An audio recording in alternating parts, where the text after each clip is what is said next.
안녕하세요. 오늘도 사연살롱을 찾아주셔서 감사합니다. 저는 30대 초보맘이에요. 사람 팔자 시간 문제라고 하더니 그게 제 얘기가 될 줄은 몰랐어요. 결혼 전까지 저는 백화점 여성 의류 코너에서 일했어요. 거기서 지금의 남편을 만났죠. 당시 제가 일하던 샵에 손님으로 온 남편은 50대 여자분께 드릴 선물을 찾는다며 제게 대신 골라달라고 했죠. 그리고 며칠 뒤 남편이 다시 찾아왔어요. 이번엔 20대 여자 선물을 골라달라더군요. 전 여자친구 선물인가 보다 생각하며 미니 원피스를 골라줬는데 계산을 마친 남편이 원피스를 저에게 건네지 뭐예요. 이거 입고 자기랑 데이트하자더라고요. 황당했죠. 근데 솔직한 모습이 마음에 들었어요. 그래서 일단 만나보기로 했죠. 세 번째 데이트 날이었던가? 남편이랑 신촌 근처를 지나고 있었는데 외국인이 와서 길을 물어봤어요. 영어 포기자인 저는 쏘리라곤 말하곤 종종 걸음을 쳤죠. 근데 뒤돌아보니까 글쎄 남편이 유창한 영어 실력으로 외국인이랑 대화를 하고 있지 뭐예요. 외국인 앞에서 주눅들지 않고 당당한 모습에 홀딱 반했어요. 알고 보니 남편은 한국어 어학당에서 외국인 학생들에게 한국어를 가르치는 강사더라고요. 어학당을 나가면서 박사과정을 밟고 있었는데 얼마 전에 논문이 패스돼서 학위를 따게 됐대요. 저희 샵에 들렀던 이유도 지도 교수님께 드릴 감사 선물을 사기 위해서였고요. 그날 이후로 남편과 전 사귀게 됐어요. 남편은 학벌도 좋고 아는 것도 많았지만 잘난 척하는 스타일은 아니었어요. 전 그런 점이 좋았고요. 최종 학벌이 실업계 고등학교 졸업인 저와는 천지 차이였지만 남편은 단 한 번도 제 앞에서 학벌을 들먹이거나 절 무시하는 일이 없었어요. 그건 지금도 마찬가지고요. 사귀고 얼마 안 돼서 시어머니 생신이었어요. 아직 정식으로 인사를 드린 적은 없었지만 그래도 남편과 제가 사귄다는 걸 알고 계시는데 그냥 모른 척할 순 없었죠. 그래서 직원 할인을 받아 유명 아웃도어 브랜드 매장에서 화사한 봄 점퍼를 사서 남편 손에 들려보냈어요. 그 일을 시작으로 남편네 집 식구들 생일이나 명절이 되면 의뢰 선물을 사서 들려보냈고요. 그런데 있죠. 남편네 집에서는 매번 제가 보낸 선물을 받으면서도 단 한 번도 고맙다는 말이 없는 거예요. 남편이 듣고 흘린 게 아닐까 생각했었는데 나중에 알고 보니 남편에 비해 학벌도 딸리고 직업도 처지는 제가 못마땅해서 그랬던 거더라고요. 특히 행정직 공무원이신 시아버지는 며느리감으로 교사나 자신과 같은 공무원을 바라셨대요. 그러니 서비스직인 제가 눈에 찰 리가 없죠. 그런 것도 모르고 전 결혼 전부터 시댁 식구들한테 열심히 퍼나르고도 정작 남편한텐 우리 부모님 양말 한 짝 받은 게 없네요. 우리 부모님께는 제가 죄인이죠. 3년 정도 연애를 하고 남편과 전 슬슬 결혼 생각을 했어요. 그래서 양가 부모님께 인사를 드리고 결혼 승낙을 받기로 했죠. 그런데 남편한테 그 얘기를 들으신 시부모님께서 펄펄 뛰며 반대를 하셨대요. 제 학벌과 직업이 마음에 안 드셨다나 봐요. 예상은 했었어요. 이제까지 하시는 걸로 봐선 쉽지 않으리란 걸. 그러던 어느 날이었어요. 매장으로 시어머님이 찾아오셨죠. 카페에서 얘기를 나누는 동안 시종일관 도도하고 냉랭한 표정으로 절 깔보듯 얘기하셨어요. 실업계 고등학교를 나왔다고? 얼마나 공부를 못했으면 인문계 갈 성적도 안 됐어? 아무리 그래도 그렇지 요즘 같은 세상에 대학도 못 나왔다는 게 말이 돼? 부모님께서 대학 가란 소리도 안 하셨어? 있잖아 아가씨, 우리 집은 말이지 애 아빠부터 나 정훈이 여동생까지 전부 A대 동문이야.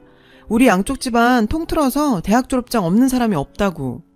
내가 그쪽이 시덥잖은 대학이라도 나왔으면 이렇게까지 화가 나진 않아. 근데 고졸? 기가 막혀 정말. 이건 뭐 죽 써서 개 주는 것도 아니고 우리 정훈이가 뭐가 모자라서 그쪽 같은 여자를 만나야 돼? 입이 있으면 말 좀 해봐. 전 그날처럼 대학 못 나온 걸 후회해 본 적이 없었어요. 사실 저도 중학교 때까지는 공부를 제법 했었어요. 하지만 어려운 집안 살림을 모른 척할 수 없었죠. 실업계 고등학교에 진학한 것도 취업 때문이었어요. 남들보다 하루라도 빨리 돈을 벌어야 했거든요. 하지만 이런 더러운 꼴을 당할 줄 알았더라면 죽어라 공부해서 야간 대학이라도 갔을 거예요. 생각 끝에 남편한테 헤어지자고 말했어요. 저런 시어머니를 버텨낼 자신이 없었죠. 남편은 헤어질 수 없다고 제게 매달렸어요. 전 울면서 그날 시어머니한테 당했던 일을 얘기했어요. 남편과 헤어질 참이었으니 못할 게 뭐 있었겠어요.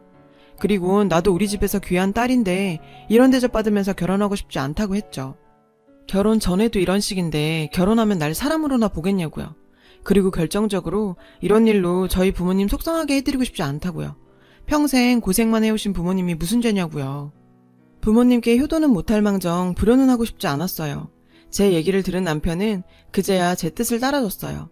그렇게 우리는 헤어졌습니다. 헤어지고 몇 주가 지났는데 그동안 주기가 일정한 편이던 생리가 2달째 반응이 없는 거예요. 첫 달은 그동안 신경을 많이 써서 그런가 보다 했는데 2달째 이어지니 덜컥 겁이 났어요. 그래서 테스터기를 사다가 검사를 했습니다. 2줄이 나오더라고요. 임신이었죠. 병원에 가보니 10주차라고 했어요. 막막했어요. 어떻게 해야 할지 몰라서 병원 로비에 한참을 앉아 있었어요. 수술을 해야 하나, 남편한테 알려야 하나, 머릿속이 복잡했어요.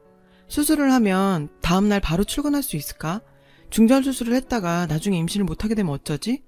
짧은 시간 동안 5만 가지 생각을 다 했어요. 그러다 할 수 없이 남편한테 전화를 걸었죠. 제 얘기를 들은 남편은 차라리 잘 됐다며 결혼을 강행하자고 하더군요. 전 시어머니께 책 잡힐 일만 하나 더 는 셈이었죠. 그래도 당시엔 모른 척 않고 기뻐하며 결혼하자고 말해준 남편이 너무 고마워서 이런 남편이 곁에 있으니 시집살이도 이겨낼 수 있을 것 같았어요. 그랬는데 어머 세상에 어떻게 몸뚱이를 함부로 굴렸길래 결혼도 안 한 처녀가 임신을 해? 솔직히 말해 우리 애 발목 잡으려고 일부러 애 가진 거지. 그게 우리 오빠애라는 보장이 어딨어. 막말로 딴 남자랑 사이에서 생긴 건지 알게 뭐야. 저기요 그 애 정말 우리 오빠애 맞아요? 매장으로 시어머니와 시누이가 쌍으로 찾아와선 제 속을 뒤집어 놨어요. 저를 세상에 둘 다 없는 막 굴려먹은 여자 취급하면서요. 지금도 그때 일만 생각하면 주먹이 바들바들 떨려요. 생각 같아선 애는 내 힘으로 혼자 키울 테니까 둘 다 꺼지라고 말하고 싶었죠. 하지만 그럴 용기가 안 났어요. 미혼모로 산다는 게 쉬운 일은 아니니까요. 게다가 애는 또 무슨 죄예요. 그래서 전 그 수모를 감당하기로 했어요. 시어머니와 시누이는 그 후로도 몇 번을 더 찾아와 절 괴롭혔지만 제가 거기에 휘말리지 않자 지쳤는지 더 이상 오지 않더라고요. 결국 양가 부모님들은 부랴부랴 상견례 자리를 마련했고 말도 많고 탈도 많았지만 결국 우리는 결혼할 수 있었죠. 그런데 문제가 생겼어요. 남편은 신혼집 마련에 부모님께 도움을 좀 받으려 했던 모양인데 잘 안 됐나 봐요. 자기야, 사실은 내가 모아둔 돈이 얼마 안 돼서 우리 집에 들어가 살아야 할 것 같아. 미안하지만 몇 년만 참아주라. 응? 하긴 어학당 강사 생활에서 번 돈은 석사에 박사까지 버는 족족 꼬라박았을 텐데 돈이 어딨겠어요. 저라도 돈이 있으면 모를까. 할 수 없이 전세 보증금이라도 모을 때까지 시집살이를 하기로 했죠. 신혼여행에서 돌아와 시집에 처음 발을 들이던 그날 저는 알았어요. 여긴 내가 있을 곳이 아니란 걸 말이죠. 절 눈에 가시로 생각하는 시어머니와 시누이 때문만은 아니에요. 결혼 전엔 그 2사람만 잘 피하면 될 줄 알았어요. 그런데 막상 결혼해보니 복병은 따로 있었어요. 시아버지였죠. 3급 행정직 공무원이신 시아버지는 보수적이고 권위적이신 분이었어요. 안 그래도 며느리감으로 절 탐탁지 않아 하셨던 시아버지는 저와 눈도 마주치지 않으셨어요. 저를 부르실 때도 며느리나 새아가라고 불러주신 적이 없고요. 늘 어머님이나 아가씨, 남편을 통해 걔, 그애라고 부르셨죠. 그렇다고 대놓고 구박하신 것도 아니에요. 그냥 전 아버님 앞에선 투명 인간이었어요. 결혼해서 보니 시누이는 시아버지 강요에 못 이겨 공무원 시험 준비를 하고 있더라고요. 그게 벌써 7년째래요. 아가씨는 딱 봐도 놀기 좋아하는 날라리 스타일이지 공무원 타입은 절대 아닌데 아버지 등살에 팔자에 없는 공부를 하려니 될 리가 없죠. 딱 보니 아버지 눈 속여 용돈 받아가며 공시생으로 살다가 때 되면 시집이나 갈 요량인 것 같았어요. 시어머니는 그런 딸의 속셈을 알면서도 눈 감아주는 것 같았고요. 전 임신 5개월을 넘어서자 부쩍 배가 나오기 시작했어요. 직장에 폐를 끼치는 것 같아 하는 수 없이 퇴사를 했어요. 일을 그만두자 시어머니는 기다렸다는 듯 절 도우미 부리듯 하셨어요. 작정한 듯 그동안 번거로워서 손 안 대고 있던 일들을 바리바리 꺼내선 제 앞에 내미셨죠. 임산부가 너무 몸을 안 움직여도 애 낳을 때 힘들다나요? 임신 7개월이 넘어서자 부쩍 몸이 무겁고 빈혈이 심해졌어요. 그러던 어느 날이었어요. 시누이가 전단지 한 장을 내밀더라고요. 마트 전단지였어요. 여기 사람 구하는 거 알아요? 집에서도 가깝고 파트타임도 가능하대요. 빤빤히 놀지 말고 여기라도 나가봐요. 언니가 학벌이 있기래 기술이 있기래 이런 거라도 해야지. 글쎄 저더러 일을 나가라는 거예요. 배 나온 만삭 임산부한테요. 자긴 이날 이때까지 제 손으로 10원짜리 한 장 벌어본 적 없으면서요. 근데 시어머님은 한술 더 뜨더라고요. 그럼 집안일은? 얘 나가면 집안일은 누가 해? 그러지 말고 집에서 하는 일 찾아봐라. 요즘 재택근무도 많이들 하던데. 그날 이후로 신우이랑 시어머니는 절 볼 때마다 취직 타령을 해댔어요. 생각 같아선 당장이라도 일하러 나가고 싶은 심정이었죠. 근데 제가 하는 일은 직업 특성상 사이즈가 크면 직원 채용을 안 해주거든요. 55 사이즈가 마지노선인데 지금 제 사이즈는 77이라서 이 상태로는 받아주는 데가 없을 게 뻔했죠. 남편은 제가 이런 고민을 하는지도 모르고 이번 참에 일 그만두고 태교에 힘쓰라더군요. 호랑이 속을에 절 던져놓곤 속 편한 소리를 하는데 하마터면 울음이 터질 뻔했어요. 그러던 어느 날이었어요. 남편은 어학당에서 학생들을 데리고 안동으로 답사를 간다며 아침 일찍 집을 나섰죠. 그날따라 몸이 무겁고 빈혈이 심했던 전 침대 위에서 한참을 내려오지 못했어요. 그때 시어머니께서 방으로 들어오시더니 저녁 때 아버님 손님 오실 거니까 음식 준비하기 시장 좀 봐오라시는 거예요. 전 오늘따라 몸이 무거워서 시장 보는 건 힘들 것 같다고 말씀드렸죠. 그랬더니 주방에서 그 소리를 들은 아가씨가 득달같이 달려와선 자기 엄마한테 말대꾸했다고 저한테 욕을 퍼붓지 뭐예요. 전 배를 감싸지고 애 들으니까 말씀 가려 하시라고 했어요. 그랬더니 가짜는 게 꼴에 임신했다고 엄마 노릇은 하려 든다고 제 이마를 툭툭 치는 거예요. 전 반사적으로 그 손을 뿌리쳤죠. 그랬더니 제가 자기를 쳤다며 길길이 날뛰면서 발광을 하는 거예요. 거기에 시어머니까지 합세해서 살다 이제 며느리 시집살이까지 하게 됐다고 신세 한탄까지 하시는데 안 그래도 상태가 안 좋았던 전 호흡곤란을 느끼면서 그대로 혼절했어요. 깨어나 보니 병원이더군요. 희미한 정신너머로 시어머니와 시누이의 대화가 들렸어요. 오빠한테 뭐라 그러지? 아 미친. 우리가 뭘 했다고 쓰러져. 세게 치지도 않았어. 손가락으로 톡 건드린 거지. 시끄러. 남이 들을라. 그나저나 저녁 때 네 아버지 손님들 오실 텐데 어쩌니? 일할 사람도 없고. 안 되겠다. 넌 여기 있어. 난 가서 도움이라도 불러서 음식 준비 좀 해야겠다. 싫어. 오빠하고 놀 텐데 나보고 독박 쓰라고? 몰라. 나도 갈래. 기가 차더군요. 사람이 그것도 만삭 며느리가 혼절을 했는데 그 와중에도 자기들 살궁리만 하더라고요. 그때 결심했어요. 정말 이 집을 나가야겠다고 말이에요. 시어머니와 시누이는 제가 깨어난 걸 확인하곤 도망치듯 병원을 빠져나갔어요. 뒤늦게 병원에 도착한 남편은 의사 선생님한테 불려갔어요. 산모가 이 지경이 되도록 뭘 했냐고 하시며 하마터면 애가 잘못될 뻔했다고 그러시더래요. 일단은 영양 섭취를 하면서 심신안정을 취하는 게 최우선이라고요. 남편은 말없이 제 손을 꼭 잡아줬어요. 전 남편을 보자 참았던 서름이 폭발했죠. 그래서 지금까지 있었던 모든 일들 다 털어놨어요. 제 얘기를 들은 남편은 얼굴이 벌겋게 달아올랐어요. 당장이라도 달려가 시어머니와 시누이한테 한바탕 할기세였죠. 전 말렸어요. 남편이 그렇게 화가 난 모습은 처음이라 겁이 나기도 했고 지금 보냈다간 뭔 일을 저질 것 같았거든요. 그날 이후 남편과 전 분가를 했어요. 가진 돈이 얼마 안 돼서 반지하 단칸방 살이를 시작하게 됐지만 마음만큼은 편했어요. 그리고 얼마 뒤 딸아이가 태어났죠. 하지만 남편도 저도 시집에는 연락을 하지 않았어요. 아이가 태어나고 아무래도 남편 혼자 버리로는 생활이 힘들어서 전 일을 찾아 나섰어요. 다행히도 아이는 친정엄마가 봐주신다고 했죠. 근데 자리가 없더라고요. 그러던 중에 전에 같이 일을 했던 언니를 통해 글로벌셀러에 대한 이야기를 들었어요. 우리나라 사람들이 해외 직구를 하는 것처럼 외국에서도 우리나라 물건을 직구로 구매하는데 수요가 많아서 잘만 하면 꽤 목돈을 벌 수 있다더라고요. 힘들게 뛰어다닐 필요도 없고 집안에서 할 수 있는 일이라서 자기도 애 키우면서 하고 있다고요. 솔깃했어요. 아무래도 외국인들을 상대로 물건을 파는 거라서 문제라면 영어가 문제인데 그거야 남편한테 부탁하면 될 것도 같고 그래서 한번 해보기로 했죠. 무식하면 용감하다고 제가 딱 그 짝이었어요. 일단 이베이랑 아마존에 회원가입을 해서 사람들은 뭘 파는지 시장조사부터 했어요. 자신이 쓰던 사소한 물건부터 어마어마한 가격의 물건까지 천차만별이더라고요. 그중 진짜 웃겼던 건 작동도 안 하는 고물 라디오를 팔겠다고 올린 경우인데요. 더 웃긴 건 근데도 그게 팔리더라고요. 남편이 그러는데 단종된 전자제품일 경우 부품 때문에 망가진 제품도 팔린다고 하더라고요. 그래서 전 일단 저한테 많지만 필요 없는 물건들을 팔기로 결정했어요. 출산을 하고 지인들한테 받은 선물 중에 같은 제품이 여러 개 들어와 처치곤란인 제품과 아직 내 아이가 쓰기엔 너무 큰 제품들 순으로 골라봤어요. 그리고 남편 도움을 받아서 제품 등록을 하고 입질이 오기를 기다렸죠. 첫 달은 7개 올린 것 중에 4개가 팔렸어요. 하나 둘 팔려나가니 재미도 있고 얼마 안 되지만 수익금을 받고 보니 욕심도 나더라고요. 몇 개씩 팔리다 보니 사이트 측에서 게시할 수 있는 수량도 늘려주더라고요. 그래서 가지고 있는 제품들 외에 사입을 하기 시작했어요. 배송료를 생각해서 제품은 가급적 500g 이내의 가벼운 것들로 골랐고요. 제가 생활하면서 정말 필요하다고 생각했던 것들을 위주로 골랐어요.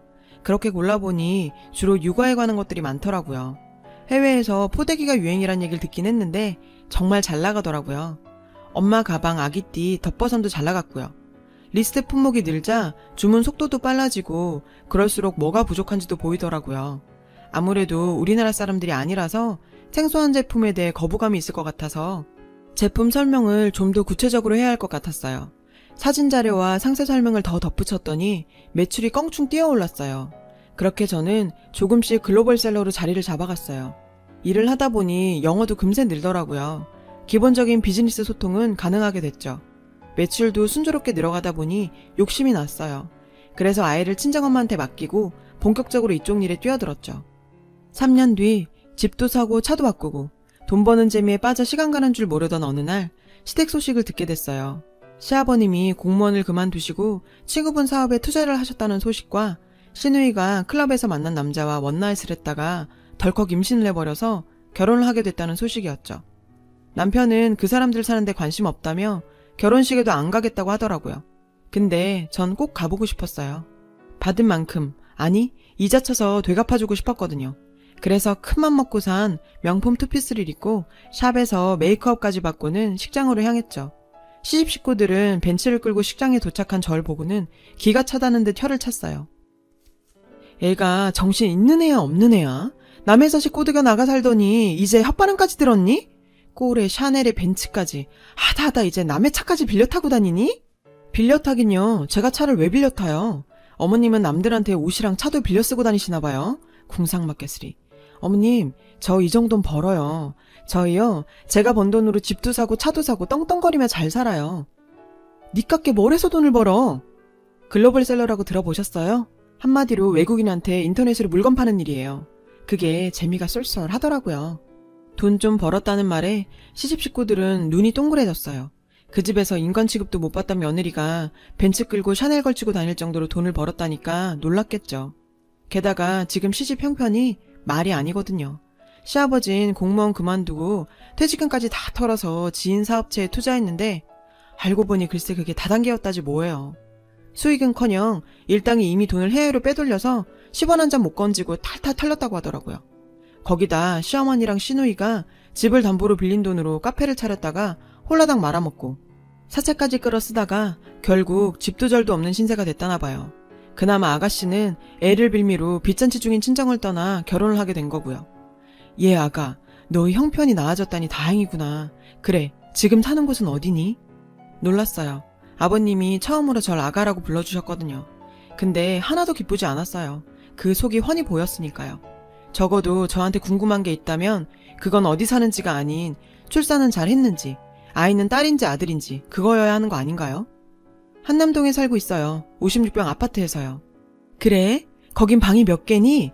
못해도 서너 개는 되겠지? 어머머 잘됐다 얘. 여보 우리가 죽으란 법은 없나 봐요. 어머님은 죽다 살아난 사람처럼 좋아하셨어요. 아가 내 이런 자리에서 할 말은 아니다마는 우리 내외에 너희 집에서 함께 살면 안 되겠니? 정은이도 시집가고 우리 내외가 적적해서 말이야. 이 집 사람들의 뻔뻔함은 끝이 없네요. 적적해서 같이 살겠답니다. 끝까지 자존심은 세우고 싶었나 보죠? 자기들이 저한테 어떻게 했는데. 아버님 그건 안 되겠네요. 제가 일이 바빠서 저 대신 애 봐주러 친정어머니께서 와 계시거든요. 에? 맞다. 너 임신 중이었지? 애라면 내가 보면 되잖니. 그래 아들이니 딸이니? 일찍도 물어보시네요. 딸이에요.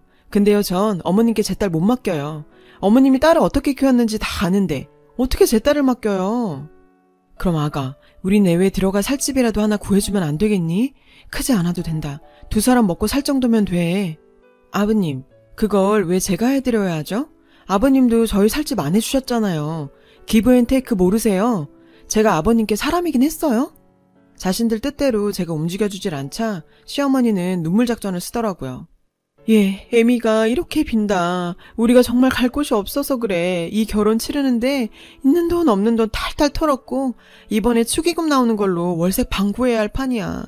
그러니 내가 좀 도와다오. 응? 결국 내외가 저에게 매달려 사정을 했어요.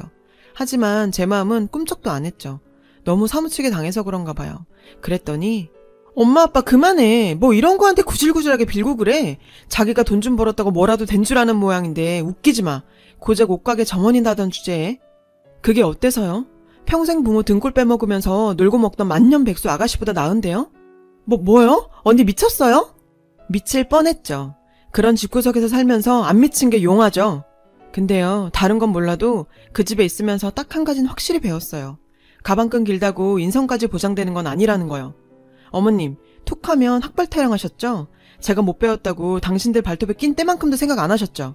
근데 보니까 그 학벌 별거 아니더라고요.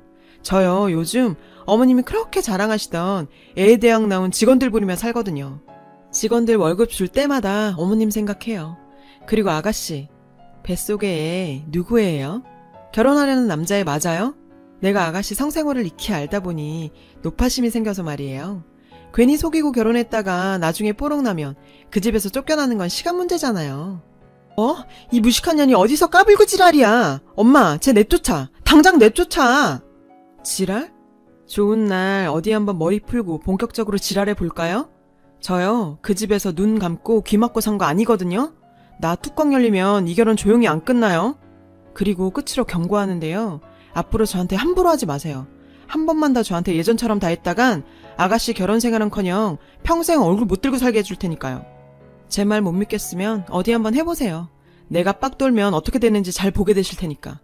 아참, 기왕 왔으니까 밥은 먹고 갈게요. 누구처럼 공짜 좋아하고 그런 사람 아닌 거 아시죠? 이건 밥값이라고 생각하세요. 전 10만원짜리 수표를 시어머니 한복 가슴팍에 찔러주곤 신부 대기실을 나왔어요. 그동안 참았던 울분을 쏟아붓고 나니 정말 시원했죠. 그 후로 시아버지와 시어머니는 남편에게 번갈아 전화를 걸어 돈 좀 빌려달라고 사정을 하셨어요.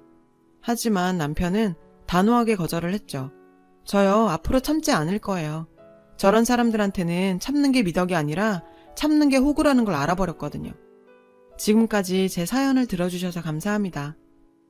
여러분, 사연 댓글에 응원과 현명한 조언 부탁드려요. 좋아요와 구독은 저에게 큰 힘이 됩니다. 오늘도 좋은 일 가득하세요.